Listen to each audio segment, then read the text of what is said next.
大家好，欢迎收看《震惊最前线》，无马看中国，我是主持人张宏林。再次感谢大家收看我们的节目哦，很开心啊！我们在这个新的6月，我们这样开始的时候，我们当然都有一些不同风貌，尤其是我们过去在美国的这段期间哦。我们有非常多的观众哦，也来信讯息哦，特别是我们很感谢我们陈小龙博士哦，透过我们的陈老师的一些主持哦，让大家也感受到不同的这些风格。其实这也是我喜欢在震惊最前线主持的原因。其实这个团队里面，我们要特别感谢这些所有的来宾这些所有的这些协助的这些主持哦。为什么？因为我们觉得这个平台像是一个家庭，我们觉得这平台重点是去传递这些内容，所以每一次我们受邀访问的这些来宾哦。平常讲，他们自己本身都拥有非常好的一些声量甚至他们订阅的频道数都比我们多很多。可他们都非常的诚恳，而且非常的这个爱惜我们，就愿意来到节目当中接受我们的访问，把他们的一些观点同样的分享给我们大家。所以我们很开心可以透过这样子震惊最前线的一个平台，把大家所串联我们觉得这是非常棒的一个事情所以希望大家继续支持我们震惊最前线，欢迎大家订阅、转传、按赞、留言给我们这是对我们最大的一些鼓励支持在中共我们看到这个20大要召开的时候，大家又重新有一些俄语在讨论的，就是说，现在俄乌之战啦，我们看到了中共的这些处理，我们看到西方国家重新在做所谓的经济体的整合，他们重新在加入对于所谓的共同价值的部分，所以对于这个中共政权的一些影响，你不能说没有。所以有人就问了说，这会不会产生对习近平这个20大连任产生影响那我们看到6月2号这个英国的经济学人也做了一些报道，他说什么？说这个有一篇文章谈到说，习近平禁止这个在共产党内这个有一些不同的一些俄语声音，也就是说不能去做这些批判那为什么他会这么讲？这当然又看到说这一个报道里面谈到了。也许他们说不一定会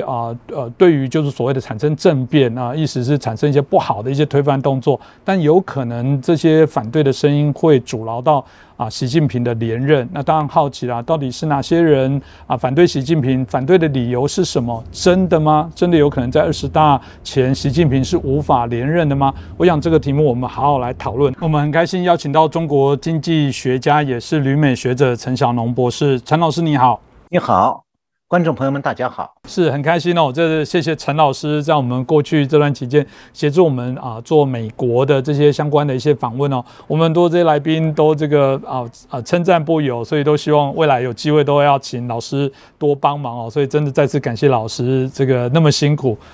波龙尤其是这个非常因为要舟车劳顿这样子来跑，不过也因为这样子让我们这段期间也获得非常多的一些点阅支持所以再次感谢老师，也感谢我们所有的观众朋友。那当然回到刚刚的题目，大家在好奇说这个20大的部分，大家讲习近平到底党内都哪些人胆子这么大敢来反对他？只是过去的所谓的在整个世代交替，我们过去所说的什么江派就这么简单吗？只是如此吗？那当然大家有提到说中共在5月中旬他们还印制了一个关于加强新时代离退休干部的建设工作的意见，这里面谈到要对党忠诚，要听党的指挥，要为党尽责，要做风清气正、良好政治生态的维护者。哇，这个每次其实我觉得蛮准我们中国以前会说什么这个名字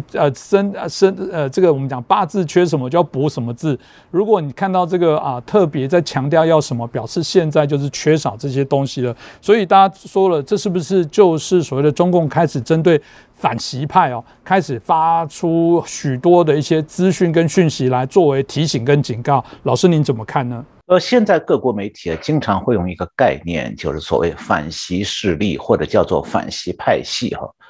那什么是反习派系？就这个问题要不清楚的话，我们就没有办法理解现在中共内部的那种政治上的摩擦。那么中共内部它本来就有派系，它在历史上由来已久的。那关于这一点呢，有毛泽东的话为证。1966年毛泽东发动文化大革命，还有在中共党内实行全国性的大范围大清洗的时候，他在1966年8月12号，中共有一个8届11中全会，那么在这个会上讲过这么一段话，他说我们这个党是党内有派，从来都是如此。你说党内无派，它就是有啊。那当然，中共内部的派系当然不是随便什么人画在一起就算一派了。其实讲到中共的派系啊，它其实至少有一些基本的特点，就是有一些个相同的渊源或者背景，那么彼此的理念就比较接近，甚至可能还有各自的领袖人物和从上到下的组织体系。那比方讲，中共建立政权以前啊，共军里头就有毛派的军队和非毛派的军队。比方讲，林彪曾经是文革时期毛的接班人，那么后来被毛干掉了。那么林彪在抗日战争时期，他的部下就多半是毛派的。那么当时中共后来从长征逃到陕北去的时候，陕北已经出现了当地的红军，那个红军就不是毛派的，他们的领袖叫刘志丹，他就是被毛派军队的人从背后打死的。那么历史上中共的内部的派系怎么样形成的？大体上它有两个来源，我刚才讲，一个是出于不同的渊源，第二个出于不同的地域。所谓不同的渊源，就是说这个中共早年打游击的时候，那些战友和在城市从事地下工作的人，他们彼此之间的信任关系是不一样的。那么所谓的不同地域呢，和共军占领大陆不同地区之后啊，各自掌管不同的城市有关的。比方说华东地区被占领之后，一直到80年代，当地的各部门的官员很多都是来自内战时期的华东野战军，多数呢都是山东南下的干部。所以那个时代，上个世纪80年代以前，上海、浙江的很多中高层官员都是山东人。你要听到上海的干部讲山东话，你就知道了，那都是华东野战军派过来的。他们会彼此的互相关照，而且很可能会各省去关照。但是这两个历史上中共内部形成派系的因素现在早就不存在了，因为时间久了，人差不多也都死掉了。那比中共比较最近的一次的高层权力冲突，就是发生在2012年3月19号。那这个时候习近平还没上任呢，当时是掌握武装警察部队的政治局常委叫周永康，他曾经动用武装警察部队有政变企图，但他的阴谋呢是被内部人举报了。然后当时的胡锦涛还是总书记，他就调了中共的御林军38军，住在河北保定的，从那里调到北京以后，包围了中央政法委的在北京的几个办公地点。当时给38军下达的任务是粉碎阴谋分子军事政变。那么事后呢，周永康就被逮捕下狱，引发了一大波的周派人物的大抓捕。然后习近平上任以后呢，为了抓住军权，他又开始清洗军队的主要将领。这里我要稍微讲一下中共这个军队的这个权力结构。这个中共建立政权以后，他的军队体制是以总参谋长和总政部主任掌握军队核心权力的一个双头体制。那么这两个人呢，是具体指挥和控制整个军队系统。那总参谋部是负责军令业务，总政治部是负责政工和人事。那么中共的国防部实际上是个空的虚设的。那这种军令和军政合一的军队体制是苏联模式的，那它和美国、英国还有日本的这些国家军令军政分离的这种军队管理体制完全不同的。那中华民国呢，以前我记得好像也是军令军政分开，后来有合一了。那么习近平上台以后，他发现说，当时担任总参谋长的郭伯雄和总政部主任徐才厚都是胡锦涛时代就已经自成体系，受江泽民的这个操纵。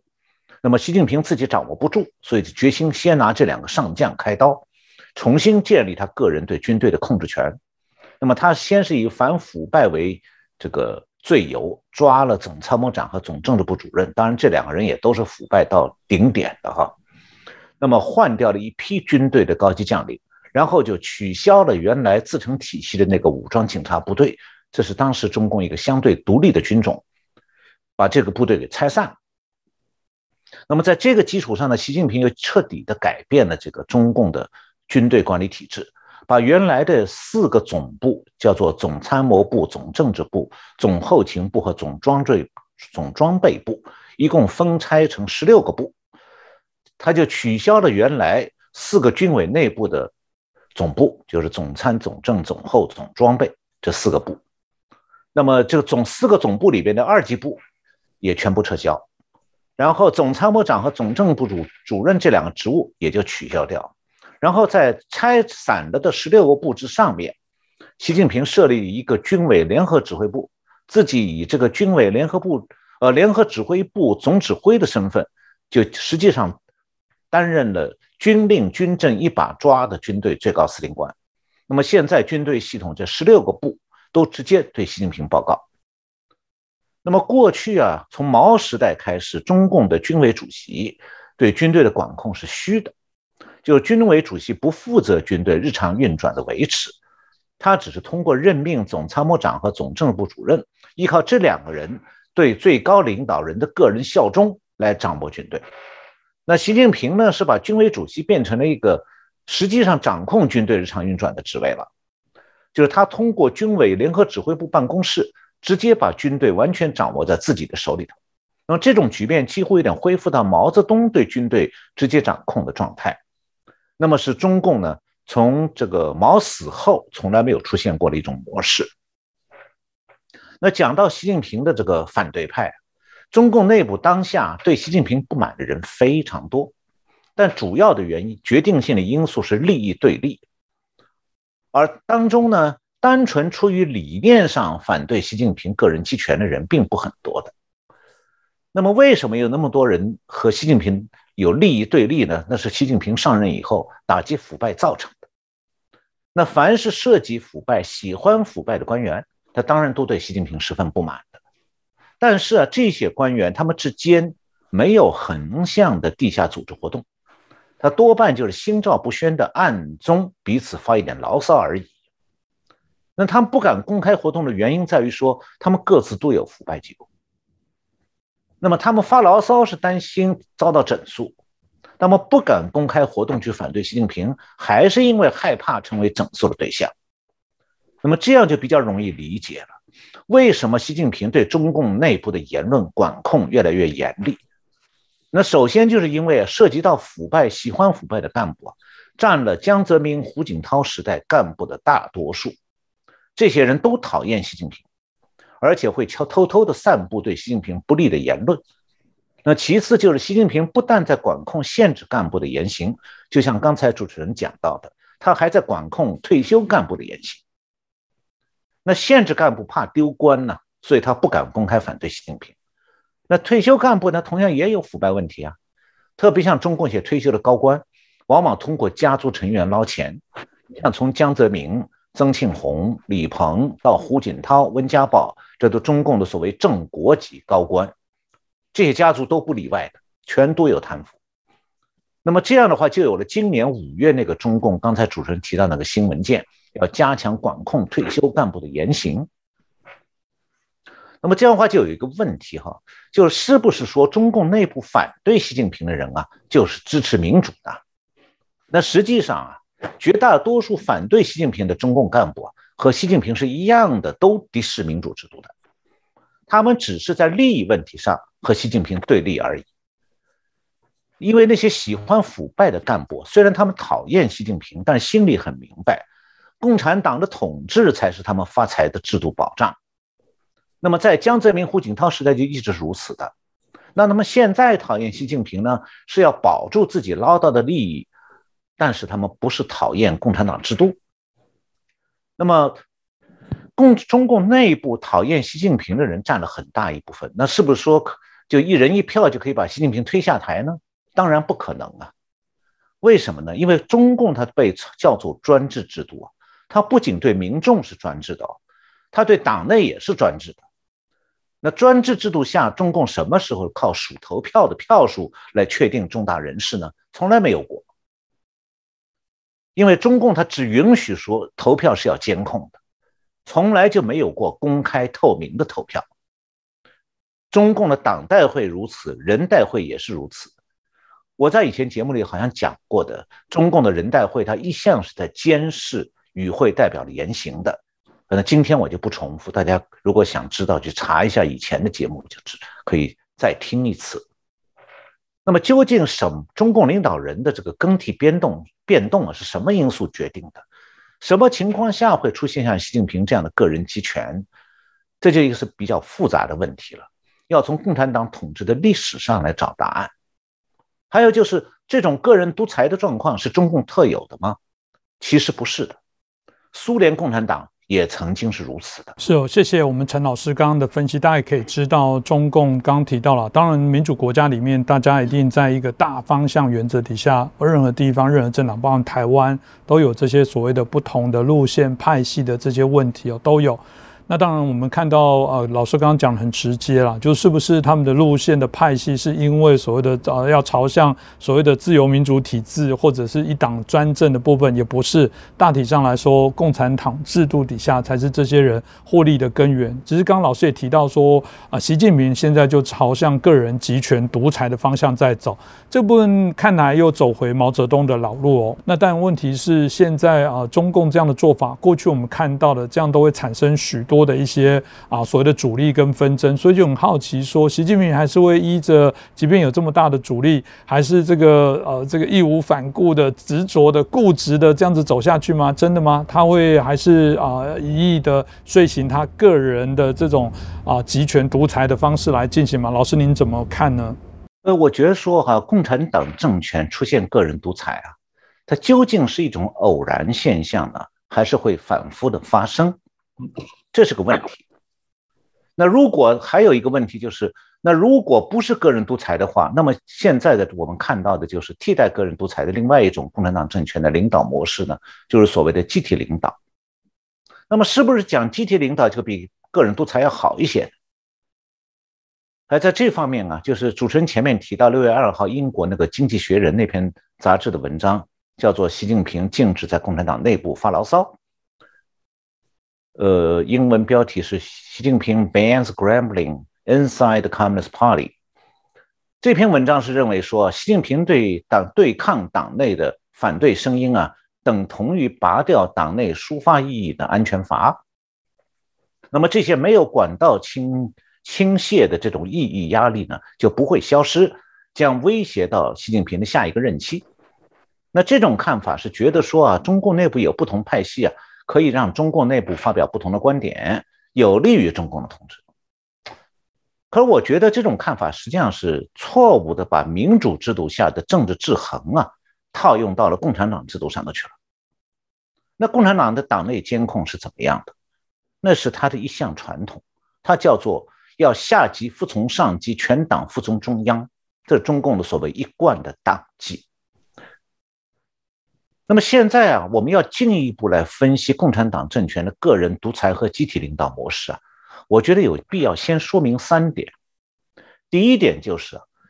共产党的集体领导模式并不是没有最高领导人，说一帮人坐在一起，大家商量来商量去，商量出一个结果来。因为中共的集体领导模式当中是有一个最高领导人，而这个最高领导人对其他的高层成员他是有生杀予夺的权利的，只不过说集体领导之下他用的少一点而已。那么第二点就是说，集体领导模式和个人专权模式的区别和民主毫无关系的。集体领导模式是中共高层集体的对全社会还有党内的各个层级实行独裁，那么领袖的个人独裁呢，是他一个人对全党和全社会独裁。这2种模式都是独裁，不要把它们和民主扯上去，没有关系。那第3点就是对个人独裁和集体领导这2种模式的差别，感受最深的不是民众，而是共产党的官员。因为在集体领导之下官员可以跟不同的上级，那么这些上级最后都能跟到政治局常委的不同人那里头去。但是在个人专权或者个人独裁的状态下呢，官员们的绝大多数他没办法直接和最高领导人习近平建立关系那么他只能够说就是看着文件听命于高层的命令。这样的话呢，各级官员回旋的余地就很小了。就是说他犯错倒霉的时候，没有保护伞了。所以说，对集体领导变成个人独裁感受最难过的，其实是共产党的官员，老百姓是一样的，没有什么差异，都是面对独裁。那么现在回到前面我一开始提出这个问题，就是说共产党政权出现个人独裁是一种偶然现象，还有反复发生的。那我是分析了中国共产党和苏联共产党的历史呢，然后发现说，共产党政权的这个高层权力格局它只有两种模式，就是个人专权和集体领导。而且有趣的是说，高层权力格局会在集体领导和个人专权之间有规律的摆动，而且是在苏联和中国都是如此。因此我给这种规律起了一个名称，叫做钟摆现象。意思就是说，在共产党的高层的权力结构一般都是先集体领导，然后个人集权，再集体领导，最后又个人集权。那这种钟摆现象证明什么呢？证明说共产党高层的这个权力格局它会在个人专权和集体领导两种模式之间摆动，从一端摆向另一端，再摆回来。但是这个摆动不是随意的，它是有明显的规律的。那既然是有规律的政治现象，它就不是反常现象，是可以预判的。那要分析这种规律其中的重点不是习近平个人专权好不好或者怎么样不好，重点在于说，在什么样的政治经济背景下，共产党高层的权力格局会发生改变，就是钟摆会摆动。所以呢，与其是凭借猜测去假想今天共产党高层的权力斗争还不如比较冷静一点，从政治经济的全方位角度去分析，就这个钟摆为什么在这个时候摆动。那下面呢，我就来用苏联和中共的这个历史这个来说明一下这个钟摆现象。就是共产党它建立政权初期都是集体领导。那苏联共产党在列宁时代，中共和北朝鲜在50年代初期都是如此的。那个时候高层权力格局的第一阶段就是集体领导。那到了第二阶段，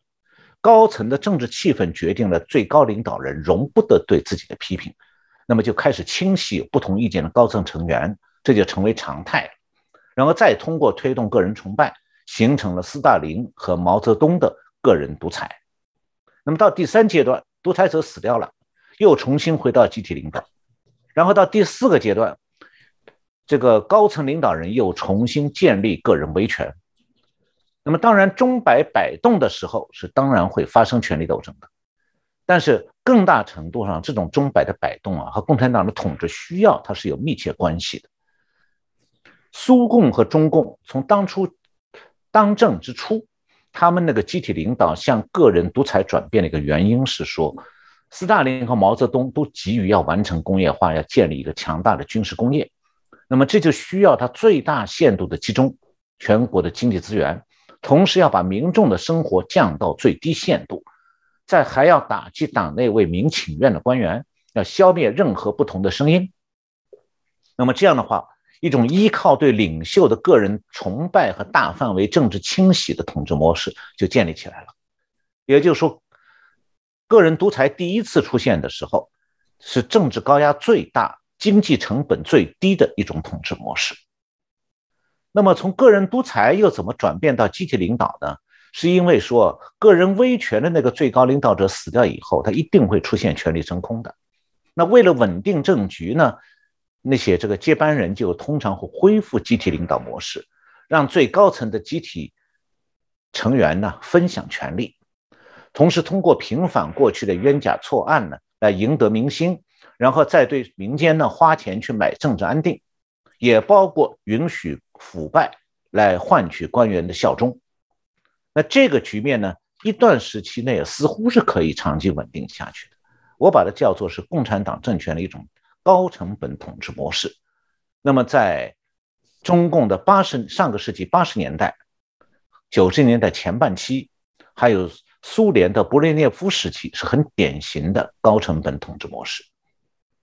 那么集体领导是不是再向个人集权转变？它的出发因素是说，花钱买稳定的这种消耗当局掌控经济资源的这种统治模式，它要耗尽当局的经济资源的时候，它就可能会倒逼集权，不是倒逼改革，是倒逼集权。因为集体领导模式之下，通常会有一部分高层人员抵制改革。在中国大陆是上个世纪的这个胡耀邦、赵紫阳时代，还有在苏联的戈尔巴乔夫最后一任这个苏共总书记时代，都是这样的，就是改革遇到党内的高层阻力。那么集体领导模式同时它也必然阻止反腐败，它不但是阻止改革，也阻止反腐败。那么这两种抵制的根源都是掌权的利益集团反对不利于自己的变化。为什么讲最后苏联也回到集权模式呢？因为戈尔巴乔夫发现说他推动政治改革受阻了，推动经济改革也不行，他就开始改变苏共的集体领导模式，实行了总统制，他一个人当总统，然后大权集于一身。那习近平也是因为高层权力斗争爆发，然后他为了应付权力斗争呢，就开始集权，又因为反腐败受阻呢，最后就走上了恢复个人集权的道路。所以习近平的统治和赵紫阳时代、胡锦涛时代其实是不可比的，因为习近平这个时代和赵紫阳时代、胡锦涛时代相比是处在钟摆规律的不同阶段。那么在赵紫阳时代呢，中共的腐败才初步出现一些苗头，经济还有发展的空间。那胡锦涛时代是经济发展的空间呢，差不多被用尽了。而中共的全面腐败呢，让各级官员积累了巨额财产，这些数以万计的贪官资产，就按人民币算是数以10万亿这样的贪官资产已经开始向国外转移了，为的是求得安全。那么习近平上任以后呢，因为权力斗争的需要而打击腐败，范围就越来越大，越扯越多，然后各级贪官的这个不安全感日益上升，就加快对国外转移资产。而且办理家族成员的外国身份，以便呢必要的时候逃之夭夭。那么到了2015年的时候，中共贪官们向国外转移的资产已经累计到上万亿美金了，开始动摇中共的外汇储备，也让习近平感受到了中共统治内在的危险性。这样的话，他就开始进一步堵死官员们出逃之门。那这个过程呢，就和他那个个人专权的形成是同步的。是谢谢小龙老师就我当然也很好奇，因为有许多朋友，如果特别是台湾的朋友，对于中共的体制不大了解。虽然我们知道他基本上他们最高的领袖又不是透过这个所谓的全民普选，像台湾这样的方式来产生总统，那他们就很好奇说，那总还是会在党内来做表决吧？如果透过老师刚刚提到的派系之间会有角力，那是不是会透过在党内的会议来投票来决定吗？那是不是有可能在20大的这过程当中会有集结一些不一样的声音，然后之后投票来做反对？所以大家就会好奇说，是不是这些反习的人真的集结起来，心里有这些默契跟共识，然后因为压力大了，确实有可能会让这个习近平无法连任？真的吗？中共内部的这些所谓的只要是反对他的人多，透过党内的这种内部的这些会议，真的有可能把习近平给拉下来吗？老师您怎么看呢？我觉得拉不下来的。原因在哪里呢？中共高层的权力斗争，它假如发生的话，不是用票说话的，是用枪说话的。中共的高层根本就不会让中央委员或者政治局委员事先来投票说，你们是不是赞成我们抓捕高层的某个人或者某几个人？那假如有抓捕行动的话，从来是先秘密抓捕，抓了再说。事后呢，开个会，形式上让中央委员或者政治局委员举手赞成。等到开会的时候，大局已定，该抓的都抓掉。那这时候哪个不识趣的政治局委员会挺身出来说，你抓人不对，那对不起，你就是下一个被抓的，你就算作某某派的死党了。所以讲到高层权力斗争问题其实很简单的，你只要搞清楚谁能够抓谁，你的结论也就很清楚了。那么到底谁能够抓谁呢？我总结一句话，叫做管枪的抓管指的，那不是管指的抓管枪的。那么所谓管枪的，就是军权在手的高层成员。那么在中共只有一个人，江泽民时代是江泽民，习近平现在是他一个人。那么官指的是谁呢？就是这其他的高层成员，他们权力不过是在纸面文件上纸面的文件上签一个同意这样的字样，他们手里是没有枪的，而且是说别人掌管的枪就顶在他背后。那什么叫做别人掌管的枪就顶在其他高层成员的背后呢？这里面就涉及到中共高层的内部监管制度。一些人呢不大懂这套制度，就会猜想说某某高层成员在会议上站出来一喊，然后一票人跟着喊，然后最高领导人的权力就被夺走了。这是编故事，那从来就不是史实，也不是现实。那中共的高层领导人他的最高权力是怎么样稳固的？我稍微介绍一下。这个中共最高领导人的权力基础是掌控军队，这我们前面讲了一下。但是日常的权力掌控呢，是通过直接掌握中央办公厅的警卫、机要和保健部门来监控其他高层人员。那关于这方面细节，其实1年前我在节目中介绍过。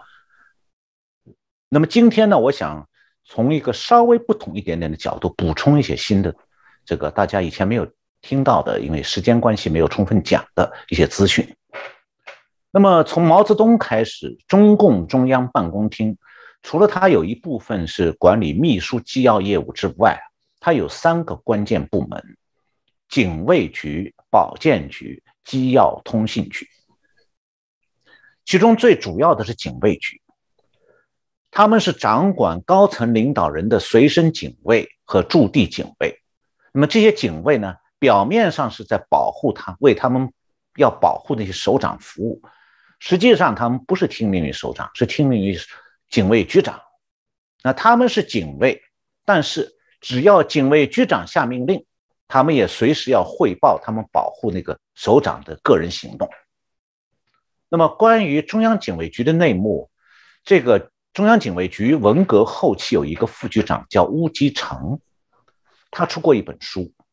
书名叫做《红色警卫：中央警卫局原副局长乌基成回忆录》。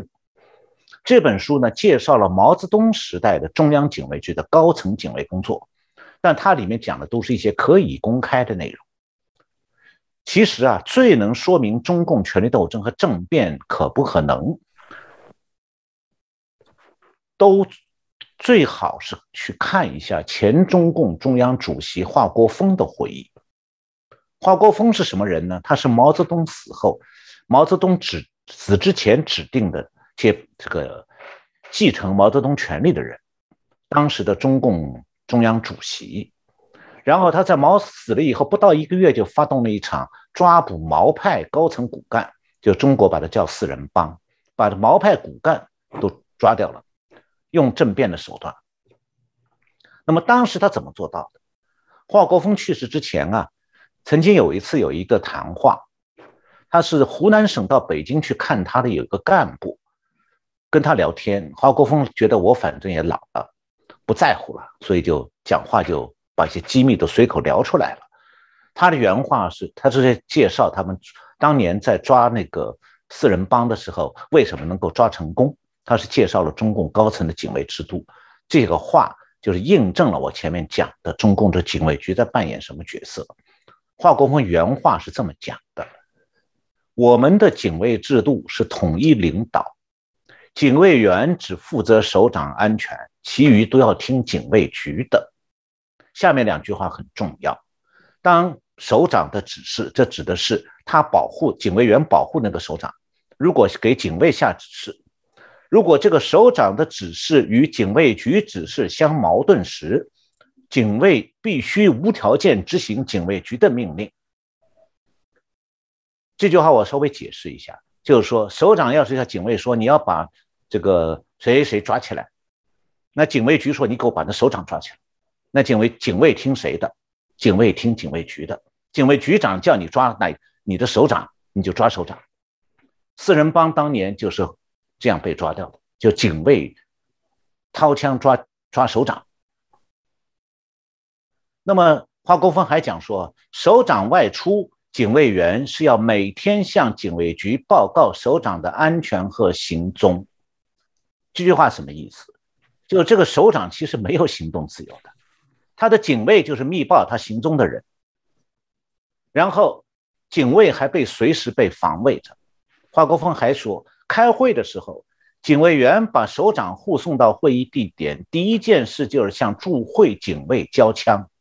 存放起来，等到首长开完会再来领枪。换句话讲，首长开会的时候，他的身边警卫已经把枪下掉了，变成没有牙齿老虎，首长就没有人保护了。所以这个时候，主持会议的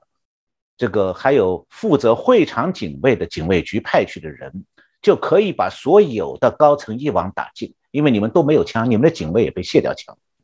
警卫局想抓谁就抓谁。由此可见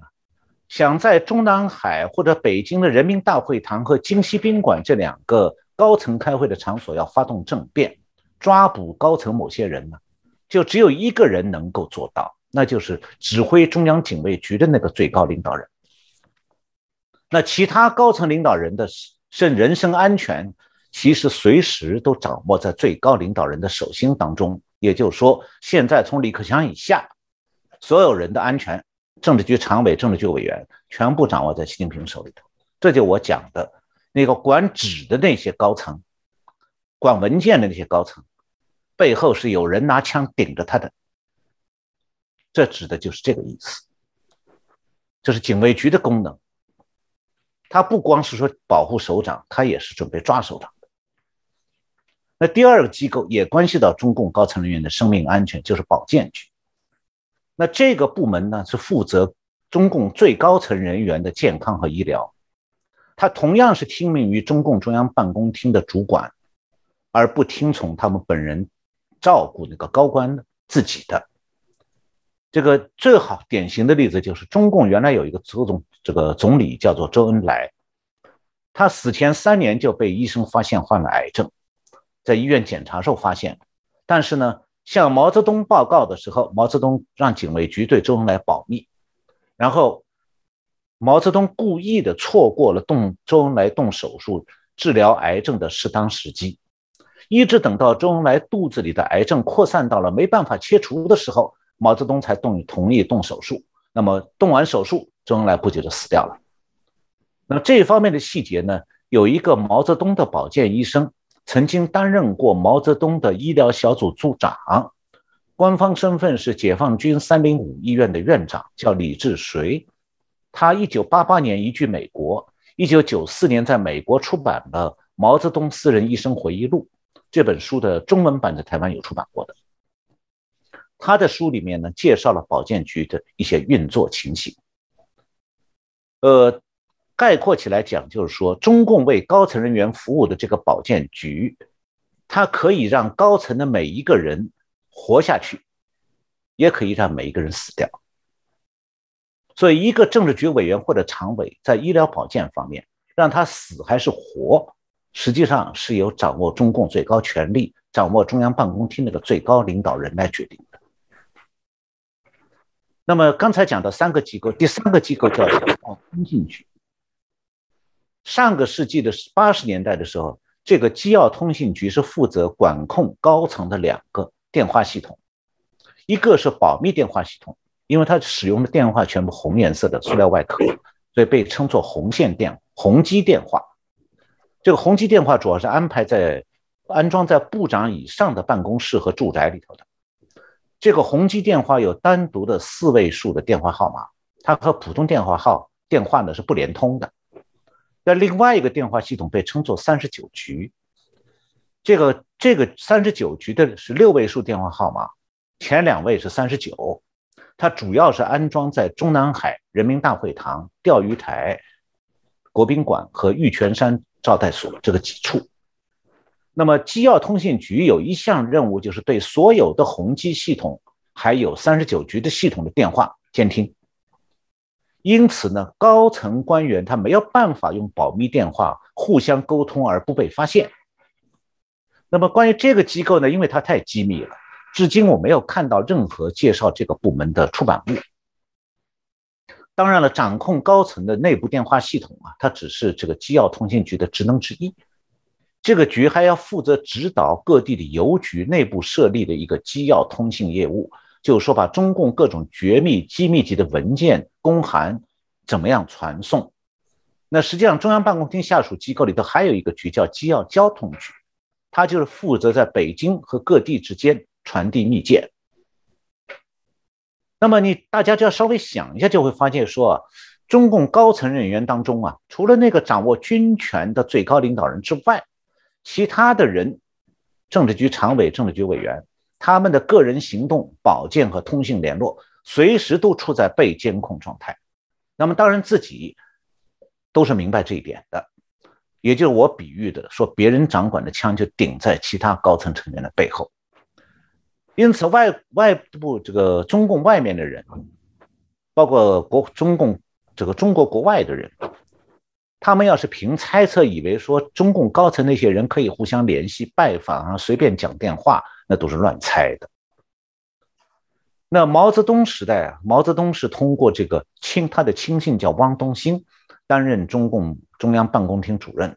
然后通过汪东兴来直接掌管中央办公厅的警卫、保健、机要通信这3个部门。所以这3个部门其实就是中共高层权力控制制度的核心组成部分。那邓小平掌控大权以后呢，因为他是军委主席，他就把原来属于中央办公厅的警卫、机要和保健这3个核心部门改划到中央军委，由他直接掌握。所以当在邓小平时代，虽然胡耀邦、赵紫阳先后担任过总书记，但是呢，这个胡耀邦也好，赵紫阳也好，包括江泽民，在邓小平死之前，这些中共高层人员的个人活动实际上是完全由邓小平掌握的。那么中共中央办公厅的这个机要、保卫和保健部门这3个核心部门由谁控制，它不仅反映出来说最高权力在谁的手里，也反映出来中央办公厅是处在实权还是虚权状态。也就是说，这3个部门如果不归中央办公厅管，中央办公厅就是虚权。比方讲，在胡耀邦、赵紫阳时代，这3个部门呢，就都是虚的，就是这3个部门都不归中央办公厅，所以胡耀邦、赵紫阳呢，总书记地位是虚权，有一个比他们更高的人掌控他，就是邓小平。那么到了邓小平死掉，这3个部门被江泽民又回归中央办公厅，那么这个时候开始，中央办公厅又成了实权。所以在这种制度安排之下，政治局常委之间电话是被监听的，手机不许用，出门有警卫贴身监视，所以最高领导人是可以掌握其他高层人员的一举一动、一言一行的。那么这个最高领导人现在是习近平，他是唯一管枪的，其他的政治局常委都是管纸的。所以管枪的抓管纸的，还是管纸的抓管枪的，大家一听就明白了。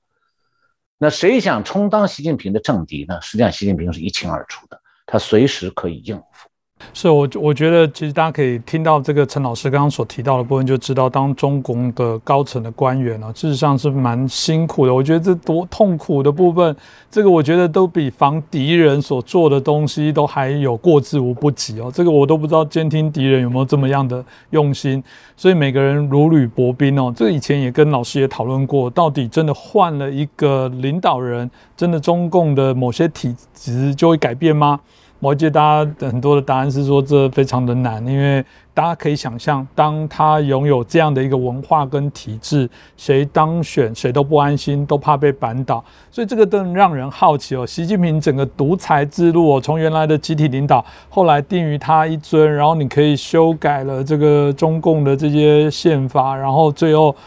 这个取消连任，然后现在迈向他要第3任的20大，大家就是我们今天主要在讨论的部分，所以大家一定会好奇，在这个迈向独裁之路，他到底做了还有哪些的一些手段呢？当然，《经济学人》一开始我们提到，他文章提到说，也许不一定会阻碍他连任，但他认为就应该说这个《经济学人》所说的部分是说，也许不一定会政变了，但有可能会阻碍他的连任之路。但提到政变这个字，大家都很好奇，那有可能吗？真的有可能在什么样的特殊情况之下，中共真的有可能会产生在20大前的政变吗？老师，您又怎么分析呢？讲到政变，我现在想讲一下这个现在习近平所处的状态。他现在对外是穷兵黩，特别对台湾。那么对内呢是政治高压越来越紧。当然，中共内部就有很多人恨他。那其中有一类人是在官场，恨习近平的人就在官场。原因是他们很多人贪污的手脚被捆住了，他们转移到国外的钱财现在摸不到了，甚至还下命令要他们把钱拿回来。还有就是他们已经拿到外国的绿卡了，他也不能溜出去啊，所以他们心里恨习近平一点都不奇怪的。那还有一部分人呢，是民间希望中国民主化的人，他们认为说中国在习近平的政治高压下很难再发生民主化，所以他就再等下去机会越来越小，因为年轻一代呢现在变得越来越犬儒主义了。那现在习近平对付前一种人，就是党内的政治上的秘密的反对派，习近平的手段是党内的政治高压。那对后一种，就是民间希望民主化的人，习近平的手段是社会上的政治高压。所以他除了政治高压，习近平其实没有别的办法来应付他在党内和社会上的潜在的政敌。但是呢，这两类政敌，不管是党内的还是社会上的，不但没有活动空间，也不具备联手的可能性，因为各自的目标完全相反的。那习近平党内政敌的想法是说，换一个像江泽民、胡锦涛那样比较宽柔的领导人，那么他自己就可以为所欲为了。不过这些习近平的党内政敌是绝对不愿意看到中共统治示威的，而习近平的党外政敌呢，其实是把习近平的党内政敌看作是和习近平一伙的。他们希望看到的是说，中共内部出现机会可以终结共产党的统治，就把习近平的党内政敌也和连习近平一起都取消掉。那尽管这个设想呢，现实可能性不大。那习近平他会不会主动终止个人专权呢？我觉得可能性微乎其微啊。因为他接任之前江泽民、胡锦涛时代，中共那个集体领导模式不仅是造成贪官遍地，而且使得成上万亿美金的外汇，我前面已经讲到过，被转移到外国藏起来了。所以掏空中国的经济资源是中共这个集体领导模式的必然产物。那实际上，中共一旦进入个人专权的这种领导模式之后，不管习近平个人是恋战权力他都没有办法不掀起政治风浪而平稳的转移权力了。也就是说，在中共国内的环境来看的话，通常个人专权模式是在某种困难情势之下出现的。那个人专权它或许可以拉长集权主义的政权的寿命，但它没有办法根本改善中共内部的困难。那就中共的外部环境而言呢，现在中美冷战已经被中共点燃了。那军事上中共的这个紧张情势呢，会时起时伏，但是冷战的基本态势不会自然的消解掉。那么中美双方还会继续扩军备战，不断形成新的热点，然后在热点地区又展开一番较量，然后休整一段以后呢，新的热点又会冒出来。所以这种高度紧张的外部环境也使得中共这个个人专权的最高领导人他不可能考虑用自己退隐，然后转换成集体领导模式这种方法来缓解中国的外部环境，因为要那样做的话，他首先要准备好自己充当替罪羊。所以因此可以讲，中共统治模式这种钟摆从集体领导转摆到了个人独裁以后，很可能就不会再摆回去了。那中共内部会不会发生政变？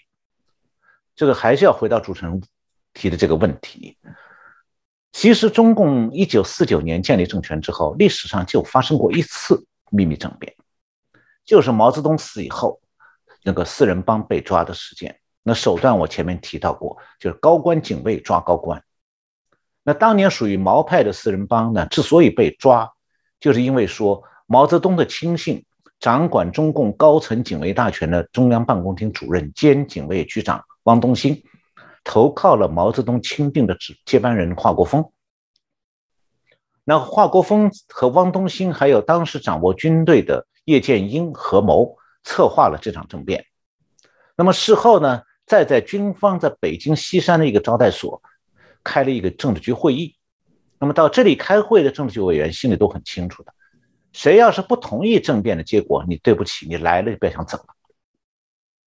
所以政治局里面有很多支持老毛的政治局委员，参加那个会议的时候，居然都一致拥护政变，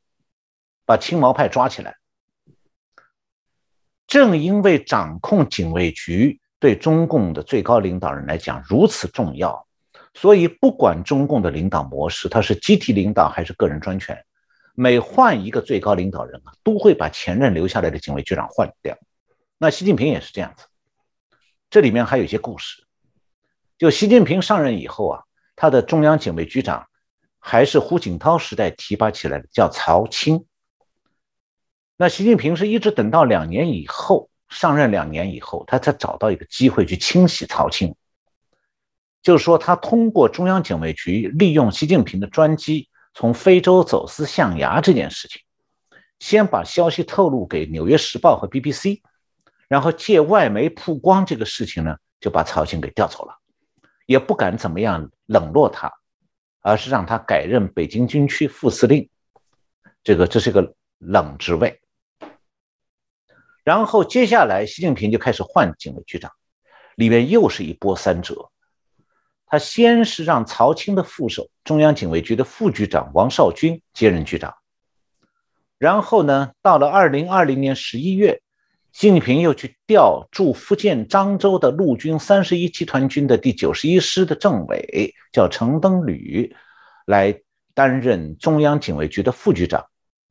然后到2021年7月的时候，他又调了北部战区的陆军副参谋长周鸿许担任中央警卫局局长，把那个王少军的职务撤掉了。但是到了今年1月初，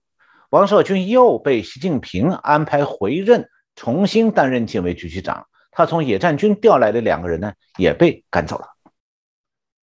那么为什么习近平会如此反复的仔细考虑这个警卫局长的人选？我想可能会有这样一些因素。第一个呢，就是他对原来从中央警卫局副局长升上来成为警卫局长这个王少军总是有点不放心，所以他想换从野战军调过来的军官，因为这样的军官从野战军一下子调到御林军这个中枢的位置，应该讲是从来他自己不会想到的，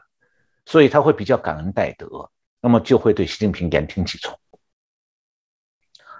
但是这是第二个因素，就这样的野战军的军官，事先虽然他也经过考评但是一旦是调到中央中枢的位置，那野战军军官他平常是习惯在基层部队指挥嘛，头脑会比较简单一些。可是到了中央警卫局局长这个任务非常复杂的职位，很多事情和任务是只可意会不可言传的，那野战军军官呢会很不适应的。还有就是第三个因素，中央警卫局的局长这个职务一向是内部拔擢的，那样的话呢，他们从内部提拔上来的局长会对这个警卫业务比较熟练，同时对多年的部下呢也比较熟悉，指挥就比较灵便。但是他要是从野战军调军官来担任局长，那警卫局的中层干部就会不服气因此会暗中撤走，让新局长呢指挥不灵。所以习近平最后呢，还是只好把他撤了职的老局长又重新找回来了。所以在这种高层权力制度之下，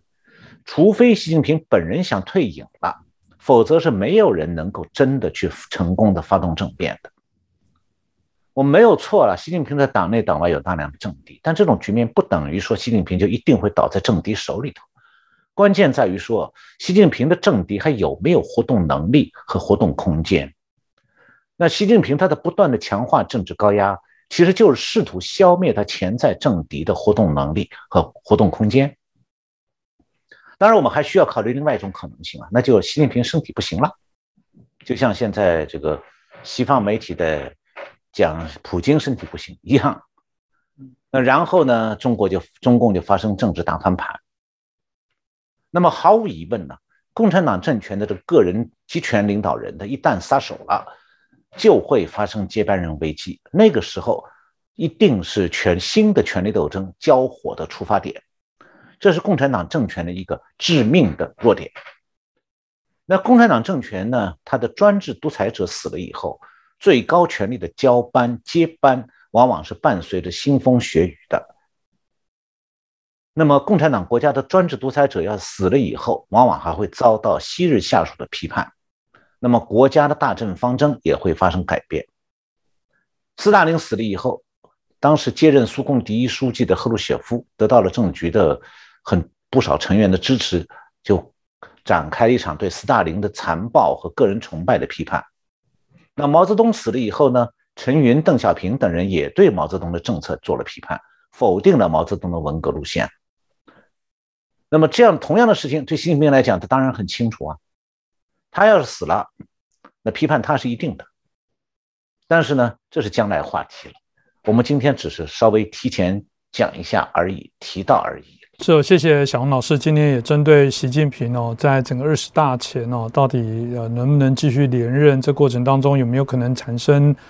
政变，或者是因为党内的一些反对的声音加大而让他的连任之路受阻。我想这个议题持续，我想都会依着外部的这些变化，因为毕竟现在国际外交的一些改变俄乌战争之后产生的一些结果联动，那所有的一开始说的西方国家会不会重新重整比较是所谓的民主价值的经济共同体而不希望协助这些所谓的未来有可能对他们的体制产生威胁的体制这些变化我觉得都非常的剧烈快速都值得好好的观察接下来会发生哪些的事情只要你还是维持这样的一个体制必然有这样的状况，哪怕是钟摆，最终的本质上还是不会太大改变那今天再次感谢我们陈小龙老师很清楚、很精辟的这些解说，我想也希望当大家对这个议题有一个深刻的一些了解，我想未来我们会持续针对有关中共的相关的一些题目再邀请陈老师来帮我们好好来解析。那就再次谢谢陈小龙博士。不会，谢谢主持人，谢谢我们的观众朋友们收看这次节目，希望我们下一次再见。